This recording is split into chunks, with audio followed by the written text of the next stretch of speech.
could be a pretty big transfer window. How many Arsenal players do you think are needed this summer to keep up with City, Ray? Oh, I think it's going to be very difficult to keep up with City. City might lose a couple themselves, but you've got to be saying 3 players. It would certainly weaken them, wouldn't it? If they lost maybe Gundogan and I was talking about Bernardo Silva, that would certainly weaken them. Absolutely. Brilliant players. They've been excellent this season. But, City ain't going to stand still, are they? No. They'll be in the market for most players, the quality players around the world. There's talk of Kovacic, isn't there, from Chelsea? Yeah, it'd be decent. I think it ain't a bad signing. Keeps the ball, doesn't he? I'm surprised Phillips has not been linked to anybody yet. Do you think? Calvin Phillips. Maybe that's because Pep's just saying, look, he's not for sale. Right, okay, fair enough. Well, I don't know that for a fact, but a lot of people make the point that the first season for Pep isn't always your best, and then the second's when you really start to make an impact. Well, Rodri's such an important player, isn't he? And is he going to get in front of Rodri? No.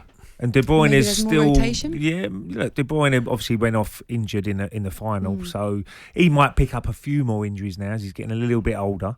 It's a funny one, but I think Declan Rice, if he left West Ham, that is the obvious choice for me. Calvin I think Phillips. that's a good point you make, though, because I actually think his only chance of getting in is probably in place of Rodri instead of Rodri or before Rodri. I don't think the way City play he's going to play either side. No. He likes more forward thinking players either side, whether it's Bernardo Silva, Gundogan, boys like that. So I'm not sure. I know what you're saying, Laura, about Calvin Phillips next year, but you certainly know, I think, the next 2 or 3 it's months all about game time, though, isn't it? 100%. Yeah, you need to play. I mean, as much as he's got paid well, you're training every day and you're sitting on that bench and you're not getting enough game time. It does get to you a little bit as a player. Right, guys, let's get more on what could potentially be happening in this window. Our chief football correspondent, Alex Crook, is joining the show now. Crookie, hello. Crookie, morning, mate. Morning. Good morning. Good morning. I want to start you off on Kylian Mbappe, if that's all right, because reports this morning he wants out. Is he going to get out? Well, this is mega news. The guys on the transfer show last night started their programme by asking what's going to be the saga of the summer. We might just have our answer. He's out of contract, Kylian Mbappe, at the end of next season. He has taken the unusual step of writing to PSG and confirming he won't be signing a new contract. There was no obligation on him to write that letter. So this is clearly an attempt from Mbappe to force his way out of the club a year early. We know that Real Madrid are long-term suitors. They're probably the only club in Europe who could finance a move for a superstar like Mbappe, unless he's going to join the exodus of Saudi Arabia, of course, which I don't see happening. So this does have a knock-on effect. If Real Madrid do see Mbappe as the man to replace Karim Benzema at the Bernabeu, then that would rule out a move for Harry Kane. So this is huge news coming from Paris overnight for one of the, if not the, most recognisable players on the planet. Crookie, what did you say? I'm sorry I missed it there. Did you say he's got 2 years in his contract to go? What did you say? Because he just signed one, didn't he? No, he's out of contract at the end of next season. Is so he? He's got a year left on his deal. Wow. And the stance coming out of Paris is that they won't let him leave on a free transfer. Therefore, if he's determined not to sign a new contract, they have to listen to offers this summer. Yeah. I'd love him in the Premier League, but as I say, I just don't see that happening. I think if he goes anywhere, it will be to Real Madrid and to Spain. Sorry, go on. I'm just going to say, Crookie, somebody we're hoping stays in the Premier League would be Declan Rice. What can you tell us the latest in Declan, Crookie? Well, we heard Ray there talking about what Arsenal need to compete with Manchester City. This Declan Rice move to North London has been on the cards for some time. There has been some talk of interest from Bayern Munich and Manchester United, but we've been quite steadfast on talkSPORT. Arsenal is Rice's preferred destination. I think it's now just a case of the two clubs coming to some kind of compromise over the fee. We know that West Ham were looking for up to £120 million with add-ons. I think Arsenal are offering a deal worth £100 million, and it could get beyond that figure with add-ons. You've got to say, Ray, this is quite an unusual deal for Arsenal. They don't usually go out and spend £100 million on a player, do they? No, not at all. I mean, I think the record signing was Pepe. It was a bit of a disaster. Yeah. They didn't go down too well, but they done it in stages. I'm not sure West Ham. 92 or something. How much was it again? 72. 72. But it was over a 5-year period, so they're paying a little bit every year. But I don't think West Ham will do a deal like that. Yeah, they want the money up front because they need to replace Declan Rice and maybe bring 2 or 3 players in themselves. So it's not a normal deal for Arsenal, but they've come close last season. They just fell short at the end, and probably they said, well, we need that sort of quality, we're going to try and challenge Man City again. Yeah. Can I ask you about the United sale, Crookie? Before I went to bed last night, I saw a post and I just wondered, is it real? What's the latest? Any news?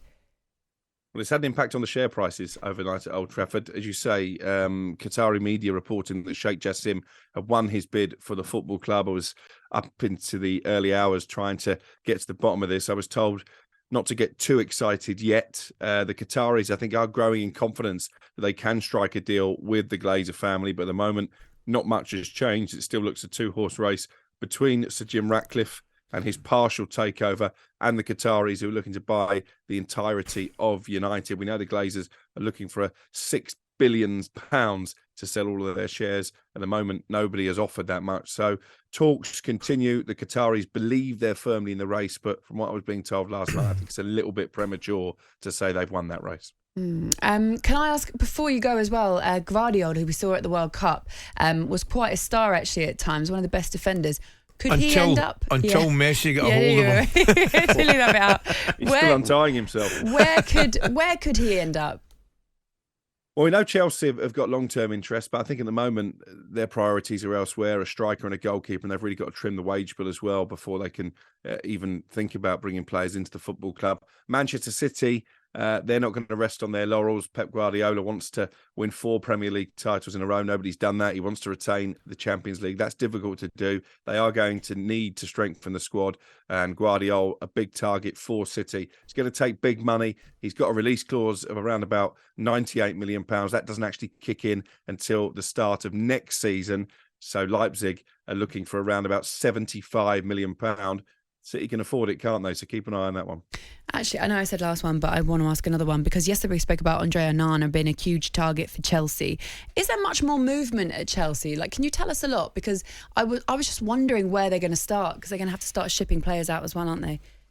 Well, they're in talks with Inter Milan to try and work out what on earth they're going to do with Lukaku on the back of that dismal performance from him in the Champions League final. I think Inter have got some interest in taking Koulibaly back to Italy as well. I'm not sure that Chelsea would stand in his way. He's not been a particularly successful signing. Not many have, actually, from the last 2 transfer windows. We ran a piece on the talkSPORT website a week or so ago talking about the homegrown players they're willing to move on. Mason Mount, we know about the interest from Manchester United. Conor Gallagher has got a queue of clubs interested in him. Chelsea looking for about £50 million for the England international. Ruben Loftus-Cheek was in advanced negotiations with AC Milan, but Paolo Maldini's departure as sporting director has just held that one up a bit. Callum Hudson-Odoi wants to leave. There's talk that Trevor Chalobah has interest from Serie A as well. And then there's not one but 2 goalkeepers, Edouard Mendy and Kepa Arrizabalaga.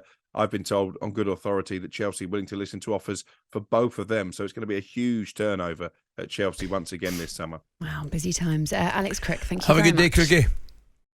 talkSPORT Breakfast with Laura Woods.